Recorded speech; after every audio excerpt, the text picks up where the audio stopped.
Don't change that dial. It's time for your go-to source for all things entertainment and caffeinated. Now give it up and welcome to the stage, Eva and DJ! I'm DJ Blokzyl. And I'm Eva Crowe. And this is the Inks and Lattes podcast, where we're spilling the ink and dishing out drinks. So as you guys know, we are both members of the Creative Coffee Cafe Discord network. It's this amazing place where creatives can come together, hang out, bounce ideas, talk about all things creative, and it's just an awesome place. So now we're going to feature some work from some of our talented members. So today we want to tell you about cafe member E.L. Knight's novel, The Undying of Dracula. It is available on Amazon in Kindle and paperback editions. Vlad III Dracula, Vlad Tepes, Vlad the Impaler, has been defeated. You know how the legend of Dracula ends. Now learn how it began. After his death, Vlad Dracula's soul is cursed to never enter heaven. 3 knights of the Order of the Dragon are given his coffin and ordered to bury him in the walls of Ponari Fortress, Vlad's castle. Their journey leads them to discover that some legends are real, and so are the monsters their ancestors warned them about. E.L. Knight lives in the hills and hollers of the Appalachian Mountains of West Virginia. His chosen place to dwell is known as Castle Sanctum Sanctorum, where he resides with his amazing wife, a fierce guard dog, and 2 cats. E.L. chooses to be known as a knight of the geek realm and seeks the stories that inhabit all of the multiverse and writes them down for others to enjoy.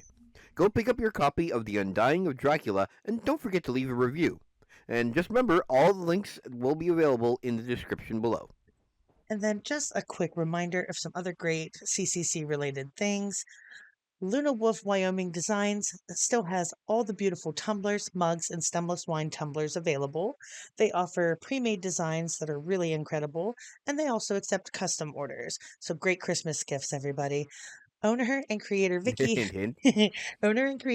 has put out her special Dripping Creativity tumbler that is amazing.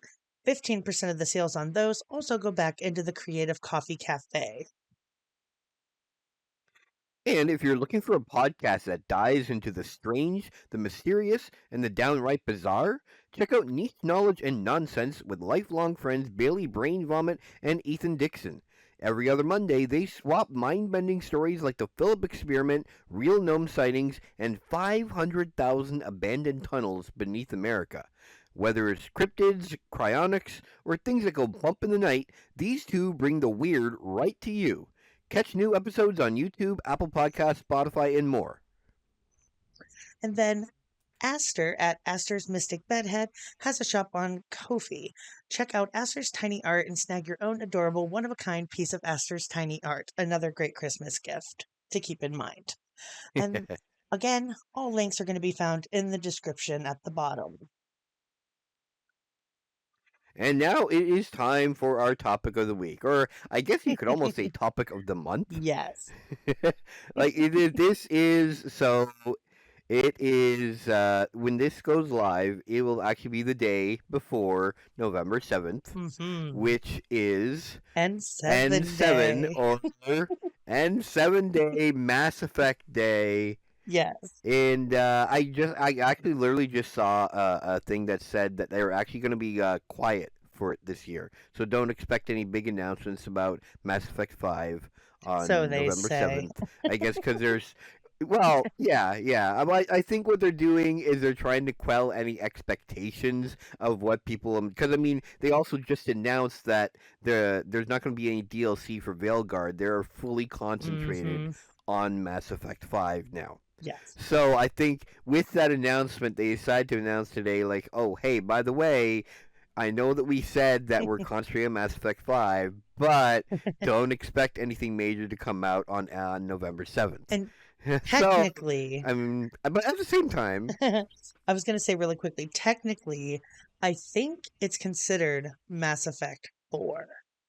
Because I don't think Andromeda counts.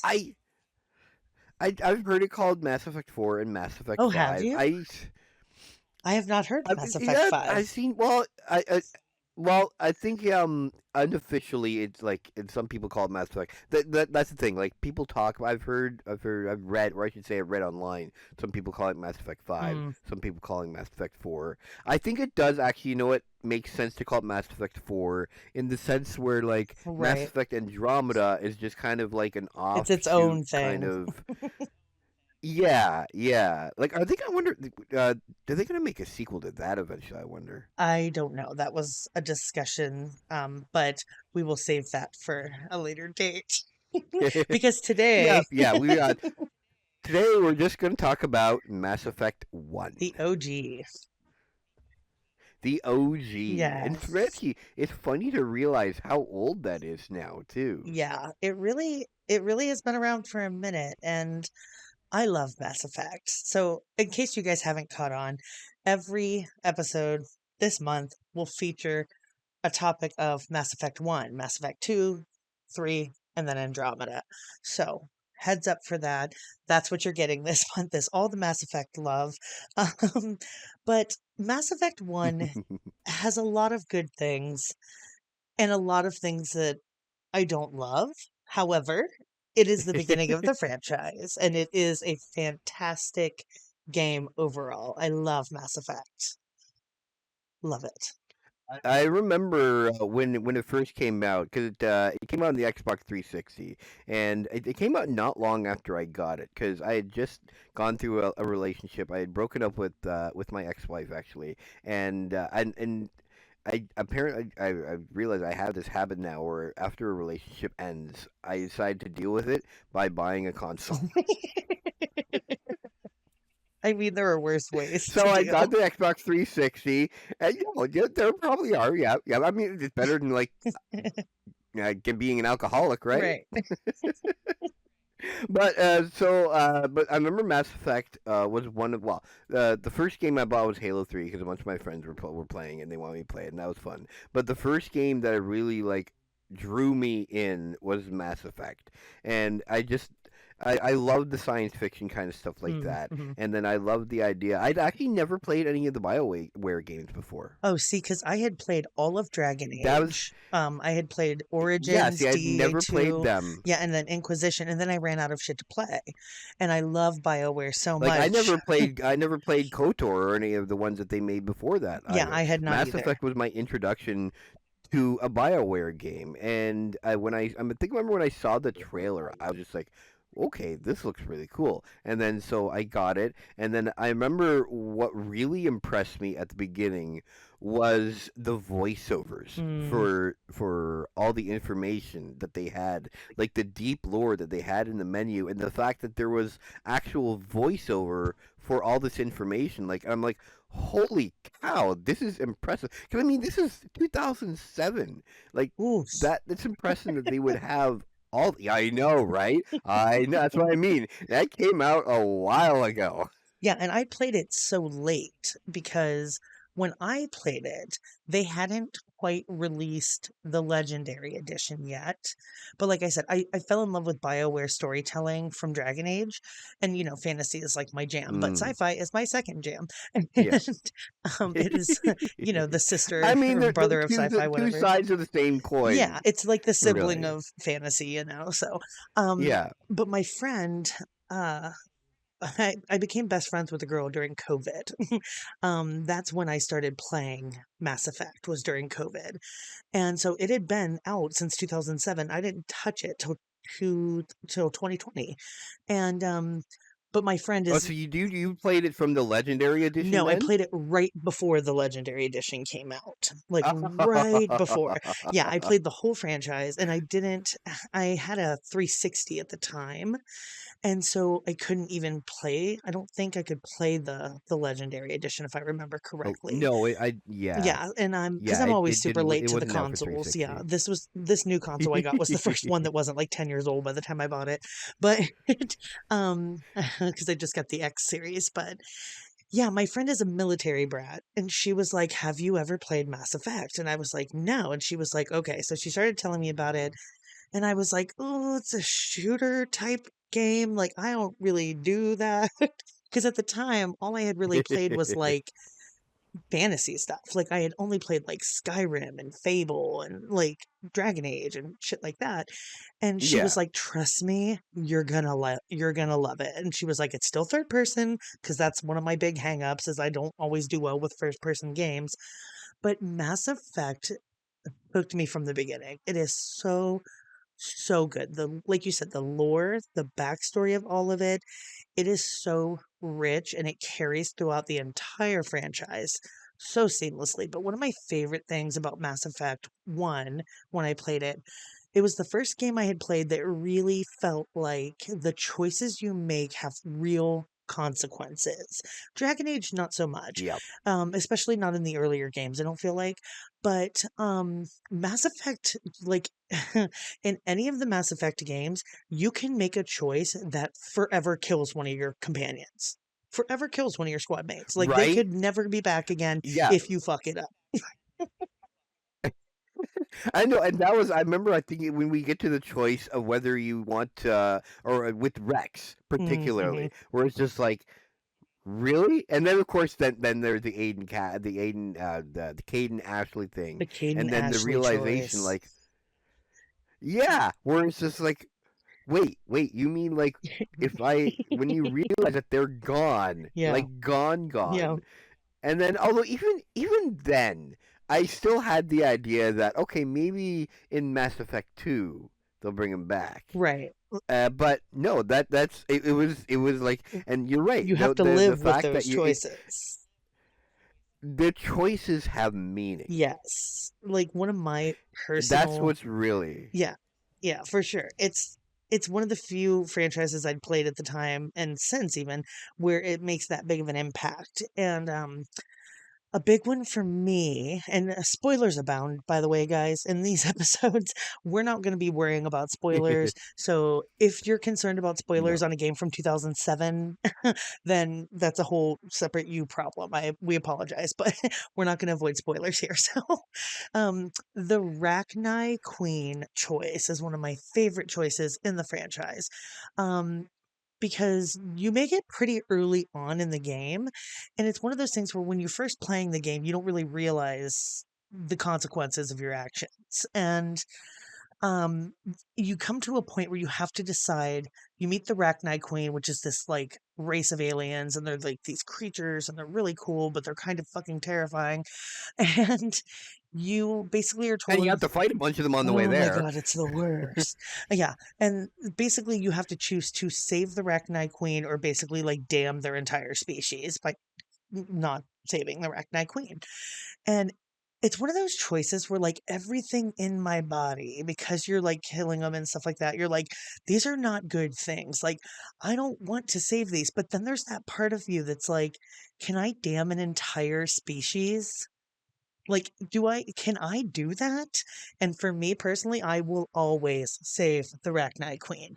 I can't imagine not saving the Rachni Queen. I've never done it. I will never do it. It's one of those choices that it's just so everything is kind of two-sided. You know what I mean? Where it's like, well, they're clearly Yeah. kind of a fucked up species in a way, and they can do a lot of damage and blah blah blah. The Rachni Wars and all this stuff because you get all that rich back lore with it.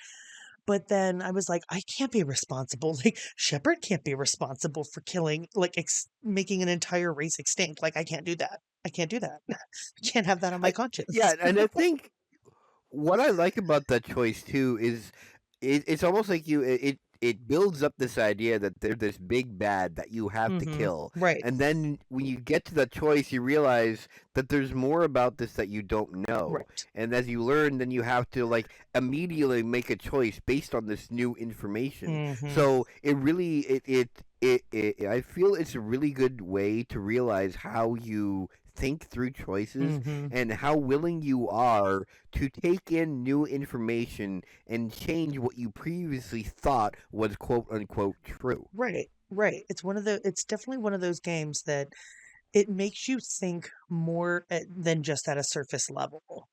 Because you get so Yeah, invested not in everything's BioWare just black and stories. white. Yeah, BioWare stories. And I know everyone says like Dragon Age isn't as intense, which to be fair, it's really not. The choices don't seem as dire in Dragon Age for whatever reason. But I like that Mass Effect is kind of the opposite of that, where like everything feels life or death to an extent. Like when It's an epic choice. yeah, and you're like, it's just a video game, but you're like, you get invested in it, and you're like, think about this. Like, what would you do in this situation? And I love the whole dynamic of two of like having the option to go like the Paragon route or more of the renegade route. I love that option with Mass Effect. I tend to go heavy Paragon with like a good healthy dose of renegade. Like there's certain A renegade dash of choices that I renegade here and always there. make. Yeah, like there's a bit where you can punch a reporter in the face. I do it every time. Every time. Hey, as long as I'm not the reporter. A lot of people don't do it because they're like, oh, that's petty. And I'm like, my Shepherd is petty.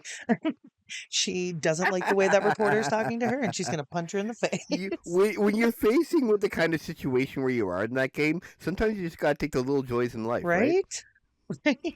And it's really good about like having really great little moments in that game. Like there's so many little things that like come full circle too in the later games, that things that you would Yep. never ever think of. Like, do you remember there's a character in Mass Effect 1? I forget his name now, but he's like a weird kind of like super fan of Shepard. Do you remember him? Oh yes, I know who. Yes, I can't remember his name now, but I know Yes, exactly and who you meet you're him at the talking about. Yes. Citadel, which is like the big Yeah. hub of the Mass Effect universe. You meet him at the Citadel, and you have a couple choices you have to make with this guy. Where like he's a little intense, and you definitely get like borderline weird kind of like could potentially become a stalker type Stalker vibes. vibes. But then like you're like, okay, is he harmless? I think he's harmless. And the choices that you make in Mass Effect 1 with that particular individual carry over. And that's so like it's such a good aspect of that franchise that I remember in the later games, I don't remember if it's 2 or 3 exactly, where he comes back around. I think he makes appearance in all the games depending on your choices with him. And I remember the first time I saw him again, I was like, "You, you creepy guy, you're still around." Like, and I instantly like loved that he was still in the universe of Mass Effect, like the fact that they were like, "Let's bring that guy back." He turns from like the creepy cockroach to the kind of cute cockroach that's just like, Right. okay, you're cool, you're harmless, you're fine. But I do like that aspect in the sense that I feel like some games that have an epic vibe, like Mass Effect does, don't do a good job of showing some of the little stories and Mhm. details. They just concentrate more on the wider view of what, and then not get into the detail of how it affects the individual characters. And Mass Effect just does such a great job. And then even going back to like how you mentioned about how I feel Mass Effect does a good job with the way that your choices matter and how they carry over. Especially the major choices carry over game after game after game, and even some of the little ones, Mhm. and that makes it your story. Yes. Like you can talk to someone who It's has played Mass your Mass Effect Effect. and they could have a completely different experience with it. Obviously, they're going to be hitting the same, key things and they're going to be doing the same missions, but The same somehow major people, beats are all going to be there for the story, yeah, but but yeah. like people build their shepherds differently. And I'm just going to say this for the record, Femme Shepard is the way to go. I've done male Oh, shepherd. It's not the same. I am also a Femme Shep fan. Like the male shepherd, the I actor is am Team good. Femme It's Shep. it's not him. It's just Femme Shepard hits different. She just Did you does. know male Shep actually? So Mark Meir, he also does a bunch of other voices. Apparently, he voices the Vorcha, Hmm. the Elcor, and the Hanar. I hate the Hanar. I love him and I hate him. But that's Big stupid that's one of the things that jellyfish. I love too about the franchise. But yeah, that guy is really talented, by the way. It's not him. It's just Femme Shepard just hits different. But I love Yeah. all the different alien races that they came up with in Mass Effect. They're so clever. They're so well done. Like you've got the Krogans, the They're so Turians, unique, the too. Asari. Yeah, Krogans, Turians, Asari, um, Geth. You have Solarians. Quarians, yeah. Hanar, Elcor, Vorcha, Batarians. There's so many of them. I'm sure I'm even missing some. I'm sure And there's yeah. like Drells. Like, there's so Oh, yep. Volus. Yeah, there's so freaking many. And it's one of those things where you're And like, I'm never I gonna remember this, love but then you do because there's characters from every single race that play into the yeah, storyline. they each and they each get kind of like a one character that really makes you remember who Hmm. they are too, Right, in that sense. right. Like, Like you got this big stupid jellyfish Hanar. You got the one Volus in Mass I Effect love One that. that you I remember love that that has big that stupid mission. jellyfish. That actual Shepard line where she's like, "You big stupid jellyfish." Like, damn it. Jellyfish. I And know, right? Shepard's writing is so good. Like, the writing for Shepard is amazingly good. She's so sassy. And, like, it's just, it's such a great franchise. Um, is there anything else that you want to talk about specifically about Mass Effect before we go into our picks? Mass Effect One in particular. I guess the one thing you were mentioning about before, the one aspect we don't like is the freaking Mako. Oh, dude, the Mako is the bane of my existence with that game. Um, I mean, they made it better with Legendary seriously, Edition, but anyone that's who, like yeah, it went from like shit to less shit. yeah, like if you've played like I said, I played Mass Effect on its own, like separate games before the Legendary Edition came out, and I hate. That is my least favorite part of Mass Effect 1 is the fucking Mako. That vehicle is a nightmare. There's certain parts where you have to like squeeze through stupid fucking rocks and you're like there's like a very specific way you have to get through it. You know what I'm talking about? There's like one specific planet Yeah, where there's like you have to go in between this tiny little area in the Mako, like in between two gigantic boulders. It's the only way around and you have to like hit it it just just it right. feels like the developers were just trolling you there at Yeah, that like at that point. point, I'm like, y'all are just having fun with my feelings right now. Like you're just fucking me up on purpose. And the Mako is I feel like, heavily did the people who used. designed the Mako have they actually driven it in the game? Because it doesn't Right. feel like they've driven it in the Right. game. But they must have learned their lesson because the Mako, as we know it, is only in Mass Effect 1. Thank God.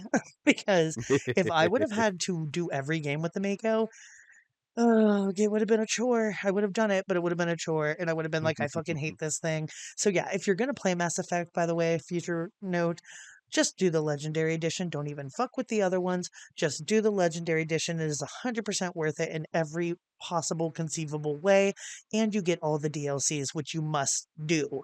The DLCs are fantastic for Yeah. every one of the games. But yeah, we should probably move on to our Go on to our pick picks of of the the week. week. Yep. Yeah, our pick of the week is this week we're going to do just one of our favorite characters from Mass Effect 1. Not necessarily the characters we would romance, which by the way, that's another side note. The romances in Mass Effect franchise are fantastic. They're so good. I wish there was Like, more of it. Mass Effect 1 is kind of limited, I but do wish there was I more do of it like in as they general. branch out. Yeah.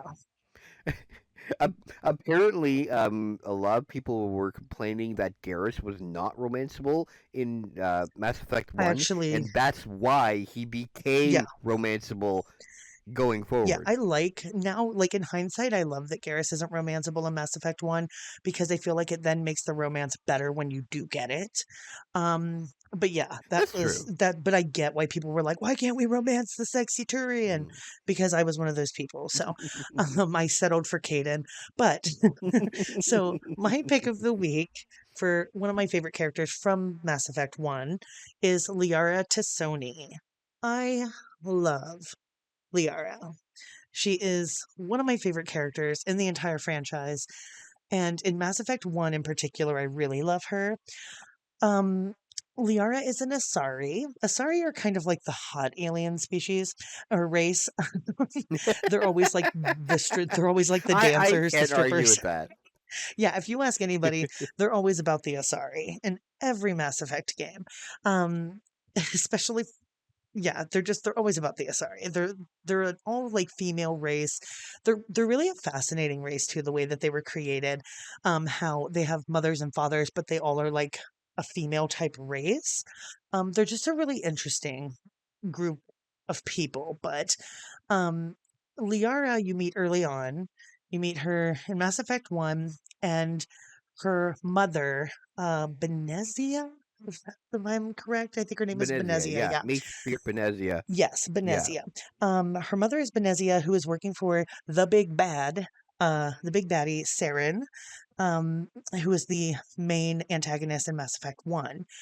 And Liara is a researcher slash doctor, and not a medical doctor, but she's the brains of the operation. Like, Liara is the one that you want anytime you're dealing with like technology type stuff at the beginning of Mass Effect. Like, she's the one. She's got biotics. Her biotics are fantastic. I always put her in my squad. If Liara is available as a squad mate, she's coming with me. Mass Effect 1, Mass Effect 3, like, I'm all about Liara because her biotics are excellent. It almost makes Cadence just not even necessary because Liara's are so good. Like, her warp Like, yeah, power. why have Caden? We can just have Caden Plus at that point, Right, right? she is Caden Like, Plus. Caden is like, oh, we don't need Liara. We have Liara at home. Liara at home. That's Caden. Right, right. Like, Liara's powers are so good. She's just a little powerhouse of biotics, and I adore her. You can romance Liara.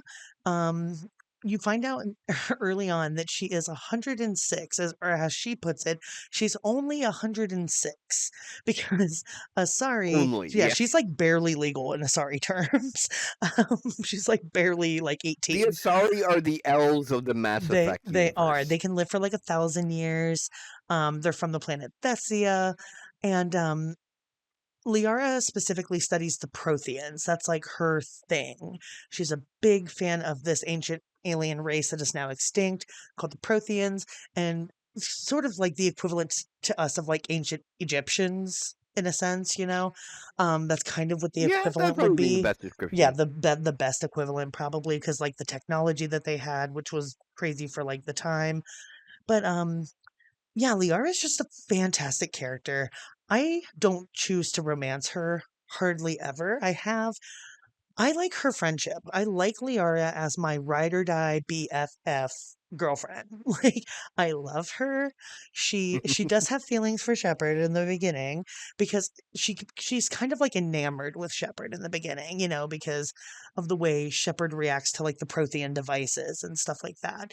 So I get why people like to romance Liara. She's just not my romance. She's not my kind of romance. I prefer her as I, the ride or die best friend because she's so good in that yeah, role. and I think what you mentioned too about like how with her being fascinated with Shepard is the problem I feel with her as a romance option is with her. It's almost she sees Shepard like an object of Yeah, fascination like almost like in that something kind to of kind of sense study where where she is fascinated by her. yeah, And that's not because that taking is who away. she is. She is always Yeah. studying Yeah, everything. and that's not taking away from her romance. It is good.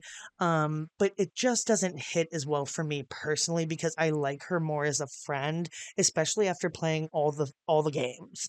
Um, I really love Yeah. her in Mass Effect 3 as well, specifically. But yeah, Liara is my choice. Um, she is just a fantastic character. You should always take her with you in your squad because she is amazing. If you need a biotic powerhouse in Mass Effect 1, go with Liara. She cannot be beaten. She's just fantastic. And she's pretty. She's so pretty. I love looking at Liara. She's so pretty. I Um, mean, the Asari, like you said, she's the Asari in general she are the is. beautiful They members really are, of. yeah. And they're so cool looking. Like, they look so similar, but then they all look very different. And like it's just they're such a cool race. And it's cool to hear. And like, who doesn't love Liara's catchphrase? Do you remember her catchphrase? I can't remember It's what is it again. the by the goddess. She always says the oh goddess, Oh yes, by the god, yes, by the by the goddess, goddess. and it's always in that like voice. But yeah, she's a really great character. I highly recommend at least best friending Liara. If not romance Liara, it is worth it to romance her at least once within the franchise. So that is my pick. So we can move on to your pick. My pick for my favorite Mass Effect 1 character is Urdnot Rex. Hmm. He is, I mean, he's fascinating in the sense where I feel he's that kind of guy who's just really, really misunderstood, Mm. in the sense that he comes off as this brutish kind of warrior type, because that is the race that he is. Mm-hmm. Krogan. The Krogan, yeah, I couldn't remember. The Krogan are the hardy warrior type that is just all about battle. Yep. They're all about just fighting, and they breed like rabbits apparently too, which is why they had the whole genophage thing. And that's the thing too, like the aspect of the genophage Mm. and how that changed the Krogans, and it changed the Krogans and how they relate to everyone else Yep. and themselves in that sense Yeah, too, it changed their where the whole identity genophage in a way. really, yeah, exactly, exactly. It changed them from being this race where, because that's the thing, like the Krogan are misunderstood, um, in the sense that in Mass Effect One, like you basically, they're just shown as this militaristic, like, well, not even but like almost primitive kind of Mm-hmm. race, where it's just all about fighting They're like the battle and I race. like Yeah. that. Yeah, the battle race that's just like all about attack and not about thinking. And that's what you think of with Rex at first, but as you Mm-hmm. get to know him more, you find out more that he's actually, and the reason why he's on his own is because he rejected the way that a lot of his people were like that, Mm-hmm. where they were wanting to be more battle hardy and they wanted violence, and he's just like, no, we can't do things through violence. And that's why he ended up being in his like solitary position, just being a random just mercenary. And then he meets Shepard, and things change from there. And I love the story of like basically where he learns to trust someone again, and he finds someone who's like a warrior like him, but understands that it's not just about violence. It's about being smart with it. It's about finding an option. It's about using violence as a last resort Mm-hmm. and finding other ways to deal with the problems first, Yeah. while also using violence if Yeah, necessary. because Rex is like the perfect combination of the Krogans, like what they used to be and what they need to be moving forward. He's Yes, the perfect like exactly. embodiment of that. And at first, he's so hardcore at first. You're right, he's absolutely hardcore, but we love Rex. I've always been upset that I can't romance a Krogan. So if I can't do that in Mass Effect 4, I'm going to be super bummed out. I'm going to have to write a letter to BioWare. I'm just thinking like it's funny because you mentioned like Liara, and like the Asari have an interesting way of procreating, Yes. and then but at the same time I'm thinking with the Krogan, would you even survive? What would Krogan sex be like for real though? But you know what? Like they're all Look, would you like survive? I feel like they're a hardy race that, like, you know what? Yeah, I'm not even gonna get into I that, have but seen Krogan I'm just females. wondering, like,